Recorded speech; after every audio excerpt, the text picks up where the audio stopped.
Glad to see you. It seems the Kazon don't believe we have enough ships to stop the Vaadwaur. I keep telling them we'll have the numbers if we work together, but they keep insisting they need more information. Hi there, I'm Al Rivera, lead designer of Star Trek Online. I'm sitting here with Mr. Garrett Wong from Star Trek Voyager, and we just finished recording the VO session for Star Trek Online. And so thank you very much. I think that went beautifully. Thank you. How did things go? Pretty smoothly, yeah. You know. Yeah, it was nice to revisit the character again. Yeah. Yeah, it was fascinating to see you slip into that character so seamlessly. So it's been about how long has it been? About 12 years or so since you played Harry Kim. 13 years. 13 now. years. Yeah. How easy was it for you to get back into that character? I think it's like riding a bike, really. You know, you never really forget how to play that character.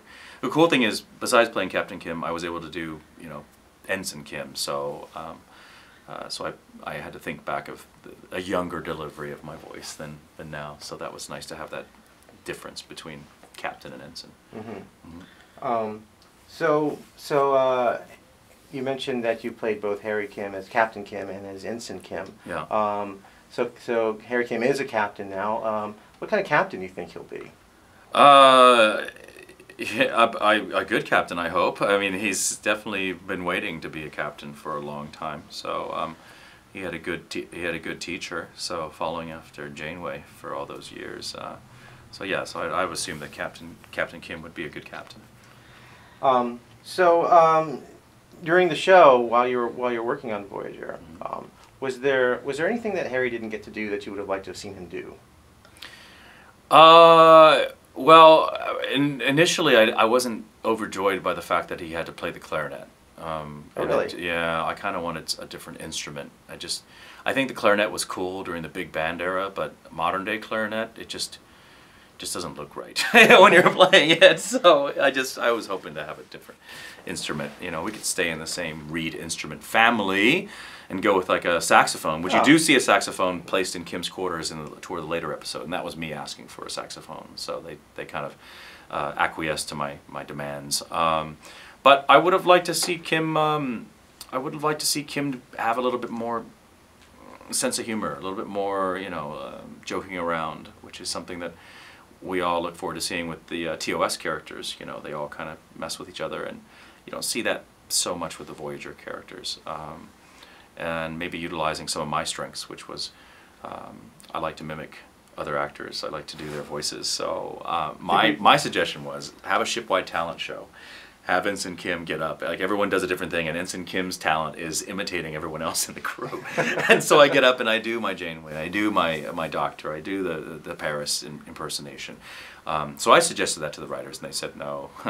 And the other suggestion I had was I said I wanted Kim to because I know that Worf did judo or something like that. So I thought that it would be cool if Kim was a practitioner of Krav Maga.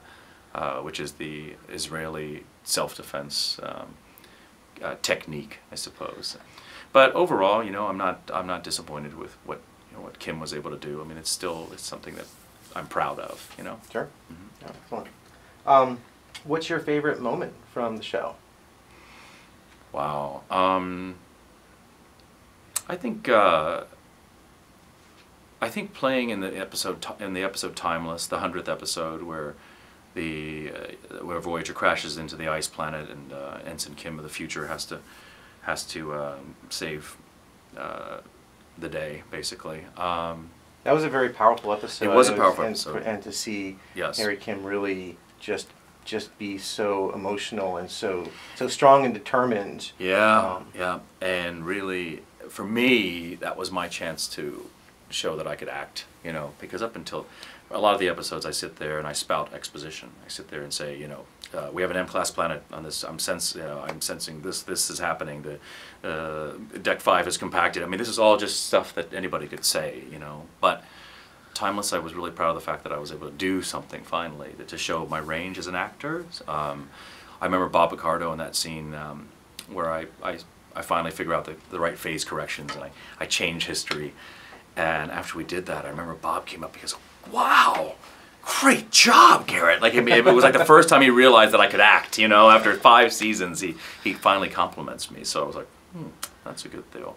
So that was a very memorable moment in my Voyager career. And also, from the beginning, I think my most memorable moment was talking to Tim Russ.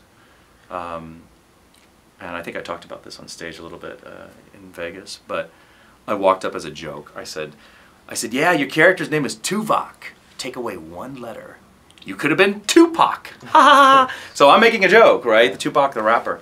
And Tim's face was just completely just nothing. He's like, he is Vulcan in real life.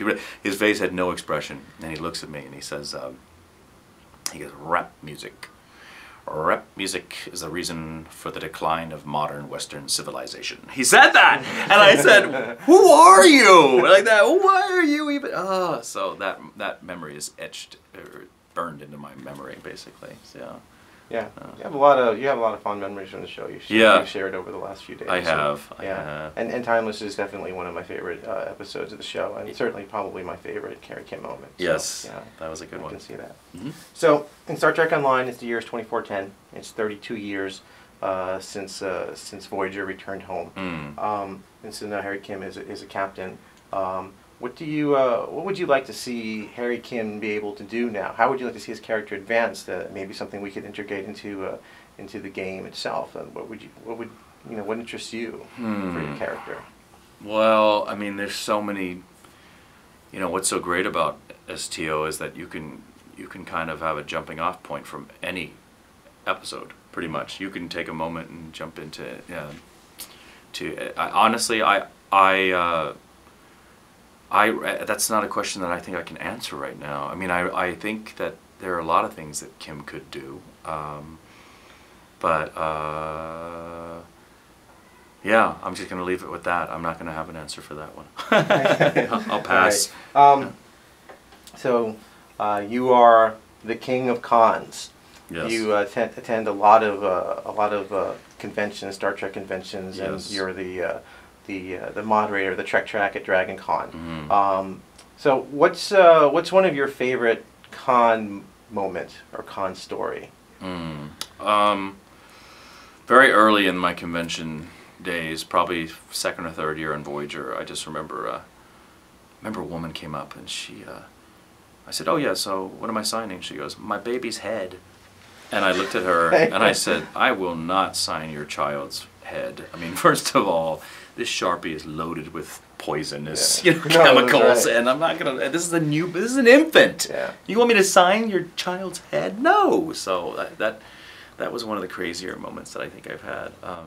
Oh, and then the guy that goes like, "Could you sign my organ donor card?" I said, "Does this mean I'm giving you my liver?" Because if that's the case, I won't sign it. He's like, "No, I'm just having you sign this part." So, yeah, it's a little more bizarre stories from cons, but I think I love cons so much because I really get a chance to show my sense of humor.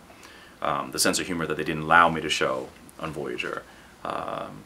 And that's one of my biggest regrets, really, about the show, is that so many of the other actors that are on Voyager are extremely funny.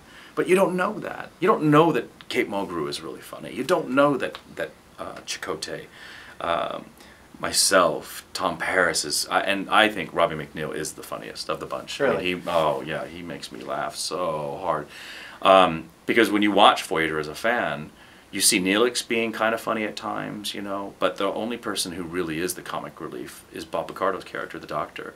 So a lot of people say, oh, he's my favorite character because he's so funny. Well, if they allowed the other actors to be their true selves, I think there would be some votes for some other people in terms of who their favorite character was, as opposed to always the Doctor, the Doctor, the Doctor. Because let's face it, every episode the ship's about to explode, so the comic relief is what kind of gets you out of that, that mode of death and destruction. So I really wish they would have allowed us to let our true senses of humor come out and play. That would have been, I think that just would have made the show that much better. And that's also something that I alluded to in an interview.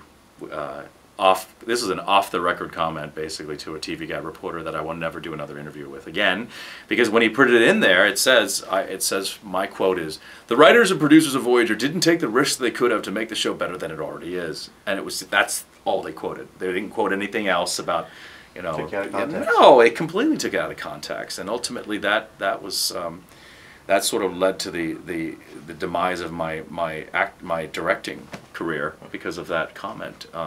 So I'm really, if I had a time machine, I would go back and punch that TV guide director in the gut right now. I'll tell you that much, and change that. So, but I think everything does happen for a reason. So it's really that disappointment is setting me up for something else down the line. You know, so that's the way I have to validate it or look at it now, so I don't get so bummed out about it. But yeah, I think that it would have been really, really nice to be able to see how we act off when the camera's not rolling. I've said to people before that if they were to record us in between takes, the bridge crew, that would be the funniest. If you edited that together, that would be the #1 sitcom in America by far. It was a hoot and a holler. We laughed our butts off on that set, you know. And I know Next Gen had a lot of laughs too, but I think we took the cake on that Yeah. category. I mean, it was just non-stop laughter. So yeah. Well, certainly watching you at the cons, at your booths and on stage, and watching you on Twitter, you definitely really engage with the fans, and you really connect with them, and you touch them, and you smile with them, and Yeah. you're really open, and so, you know, the fans really enjoy what you do with them, and you take it to a different level. They like that I'm genuine, Yeah. you know. But my overall reaching, what I'm focused most on when I'm at conventions is making sure that people laugh. You know, that's my #1 goal, is when I'm on stage. It's like a stand-up comedy routine. I want to make sure that they leave with their sides or their stomach hurting from laughter. That's the key. Well, you do. You're really funny, and Yeah. you're really genuine, and you're really fun to watch up there. Thank you. Okay, so if any fans want to follow you, I know you're big on Twitter. Where can they follow you at? Yes. Facebook is going by it's a dinosaur. Facebook, it really is. So where can they follow you? What's your handle? It's at Garrett, Garrett, middle initial R, and WANG. So at Garrett R WANG. That's my Twitter and my Instagram handle. If you omit the R, it's a Chinese kid in Singapore. So Okay. that's Keep the easiest way to put it. Keep All right, the that's R in important.